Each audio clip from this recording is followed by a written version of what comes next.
Hi everyone, I am so excited about this because it's a series I've been planning to do for a while now. Um, I noticed that this generation don't really know so much about our local proverbs. So yes, my name is Pastor Mildred, but I'm not here today to talk about Bible proverbs. I'm here to talk about local proverbs, prayers, and parables from our parents and grandparents.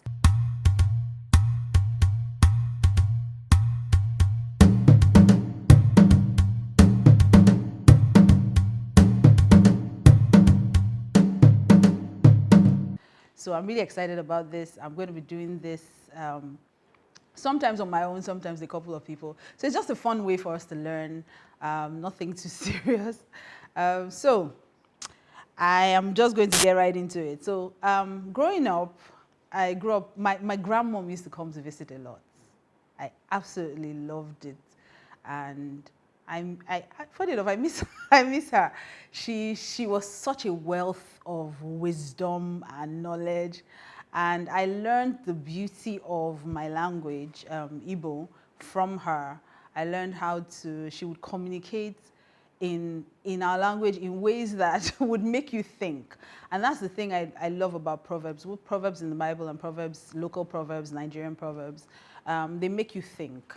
So I grew up around a lot of that. I grew up hearing my mom say a lot of proverbs. So you'd ask her a question, and instead of her to answer you straight, she would give you a proverb, meaning use your brain, literally. So I'm going to try over the next couple of weeks, or as long as this takes me, to share some of the proverbs that I learned, and probably find a couple of people who are willing to come and share some of the proverbs they also learned along the way. Some of them are in my language, so I'm going to try to translate them into Pidgin, because if I try to translate them into Queen's English, we might just lose the essence of what I'm trying to say. So a lot of them is going to be in Pidgin English. We will try to subtitle it in English so that you can get the meaning, but I'm just going to try to explain them. So I'm just going to go right into it. I'm going to start with the very first one that I heard a lot growing up, and that is plantain dey rotten, we say dey ripe. Plantain dey rotten, we say dey ripe. That means that plantain, this is where we have problem, because when we want to speak English, we spoil it. Plantain is getting rotten, and we say it's ripe. Plantain dey rotten, we say dey ripe. And what that simply means is, I'll give you an example. So for instance, if a child is misbehaving, and we see that a lot these days. So we have little young children, two adults are talking, and then a little child who's probably 5, 6, 7 will just walk into the room and say, and just, for lack of a better word, chook their mouth inside the conversation. And then you would hear parents say things like, oh, she's so bright, oh, she's so smart, oh, these children of these days, they're so intelligent, they're so sharp, you can't really, they're way ahead of their time. So what you would hear a wise old woman say is, plantain dey rotten, we say dey ripe. So this is bad character that we're calling, skill or intelligence. So that's basically what that proverb means, that sometimes some things are actually going bad, and we just say, oh, it's wokeness. And that's what's happening a lot these days. So people going on social media, talking to people who are older than them, just saying all kinds of things. And people are just saying, no, it's a woke generation. No, it's a sports generation. So I particularly like plantain a lot. So, I have to give the first proverb to plantain. So, plantain dey rotten, we say dey ripe. Okay? Second proverb that I really, really like, and I think we can learn from, is television jollof na im dey quick don pass. Some of these proverbs, I don't know if you don't speak pidgin, I don't know if you're really going to get some of these proverbs, but that's the best way to pass it across. Television jollof na im dey quick done. So, for this generation, that would mean not everything you see is what you should believe, especially if you're of the Instagram, social media generation. Not everything on Instagram is real. Not everything that glitters is gold.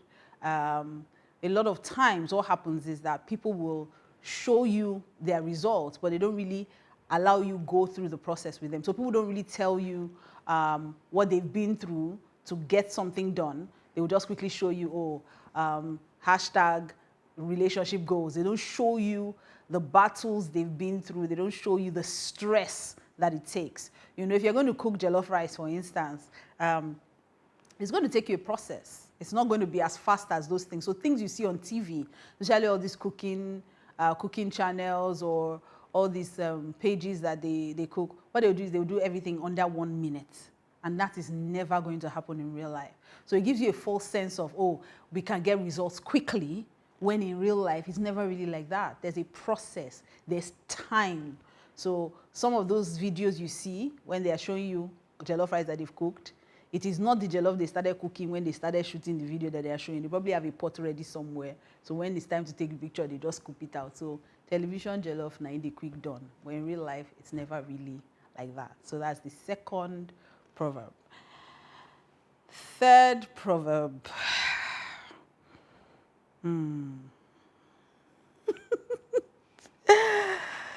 Because your indomie quick done, no mean say person wey cook beans dey lazy. I will say that again. Because your indomie quick done, no mean say person wey cook beans dey lazy. Now, sometimes because you had your results on time or things happened for you quickly, doesn't mean that the person who doesn't have it quite as easy as you is lazy. Sometimes it's just life happening. Sometimes they don't have the opportunities you have. Sometimes it's just grace. Sometimes it's just favor. So we have the tendency to believe that because things happen quickly for us, it should happen for everyone else. And then we forget that our journey is not their journey. So someone who is cooking indomie, their journey is quite different. Indomie is indomie noodles, like how many minutes indomie? 5 minutes? 5 minutes, about 5 minutes. But someone who's cooking beans knows that he could first cook the beans, then he goes out to cut onions. It's just a long, really long journey. So it's not the same results. They're not on the same race. It's not the same results. So pretty much it's a case of, face your own journey, stay on your own lane. Don't compare yourself to other people. And just because you have it easy doesn't mean someone else too will have it easy. Their challenges may be totally different. Their journey would be different. Where they're going would be different. Okay? So that's the third proverb for today. Next proverb. This one, this one makes me laugh every time I hear it. It's still in pidgin, of course. So it's feel at home. Now you make visitor, they spoil remote. I won't say it again. Feel at home. Now they make visitor, they spoil remote. When you go to someone's house, and honestly, I think that this one, literally anyone can understand what this means. It just means that when you go to someone's house, don't become too familiar, okay? So, you know how somebody comes to your house and you just say they'll feel at home. So the person literally really relaxes and begins to feel at home. My brother, when you go to somebody's house, don't feel that, even if they feel at home, don't feel that at home, okay? You will still package yourself somehow. It reminds me of the proverb in the Bible that says that when you go to your neighbor's house, put a knife to your throat. Even if they say, eat everything before you, says, no, put a knife to your throat. Still have self-control. So don't let go, don't relax so much that you become familiar. Wherever you go, don't become too familiar with people's things, with people's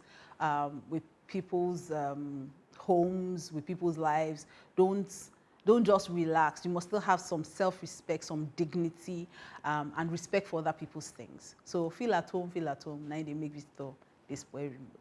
Okay? And number 5, which is the last one for now. Maybe I should do, because this is not just proverbs, this is also parables. So maybe I should share one of the stories that my grandmother told us when we were much younger. Okay, so I'll end with a parable, because that's what she used to share a lot of those things with us. So I'll end with a parable today. So there's the story of, this thing, now for Igbo, it goes sweet too. But if I tell people in Igbo now, a lot of people will be lost. So let me just say it in pidgin or in English. I'll say it in English. I'll try. I hope it doesn't lose the essence, but I'll try. So there's a story of 2 families, okay? 2 families. one of lions and the other of sheep. So the family of the lion, they had this baby. They had a baby. The family of the sheep, they also had a baby. So they were pretty much very young, okay? So there's the young lion cub, and then there was the kid, or the lamb. Okay, lamb, not kid, the lamb. So every morning, the mother lion would go out to find something to do, to work, and to look forward to it. And the sheep, too, mommy sheep, will go out and find something to do. And so every time when they go out, the little lion and the little lamb will come out and they will play. They will play together and quickly run back into the house before their parents get back. And they were doing this for about a week. And then one day, when they were playing, the mother of they forgot themselves because they were playing. They had forgotten themselves. They played so long, they forgot that their parents were coming home. So the mother lion was coming, the lioness was coming home, and she saw her son playing with the lamb. And she was so mad. Say, see this stupid boy playing with food. Have I not taught him before not to play with his food? What kind of nonsense is this? She was really upset, but she stayed a distance watching them. At the same time, the mother sheep too was coming home, and she saw her little lamb playing with lion. Hey, the mom put her hand on her head. What kind of, these children, they will not kill somebody. I mean, this is the same family that killed all his elder brothers. This one that is the only eye I have now still wants to die, playing with lion. And so she too watched from a distance because she didn't want to come out. She didn't know whether it was a setup. She didn't know whether they wanted to trap her baby, so she just stayed where she was. After a while, the two little ones realized that, we've played too late, and our parents will soon be back, and they ran into their houses. So when they entered the house, Mother Lion entered the house, first gave her son dirty slap. Say, you, how many times have I told you not to play with your food? Don't you understand that we are lions? We do not play with sheep. We eat them. Warned the boy very well. They say, if I come back tomorrow and you have not put that boy on the plate for us to eat, you are finished. The mother sheep, when she entered the house with her lamb, she was crying. Do you want to kill me? Don't you know that these are the people, they are our enemies. We don't play with our enemies. The person you are playing with is not really playing with you. This person wants to destroy you. And she thought, say, from today, I don't want to hear that you go out with that lion again. So the next morning, both mothers went to work. The little lamb was inside the house. The lion came, and the lion knocked on the door, knocked on the window. The lamb did not answer. He knocked again. My friend, little lamb, come outside, let's play now. The lamb opened the door. He opened the window small. As he opened the window small, he looked at his friend's eye, the lion's eye, and saw that his eyes had changed. It was not the eye of friendship anymore. It was now the eye of somebody that has known something. So he now said, come outside, let's play now. And then the little lamb said to him, that's the way your mama tell you yesterday. My mama said tell me. And he closed the window and did not come out. What is the meaning of that parable? If anybody can tell me what that parable means, I will probably do a giveaway.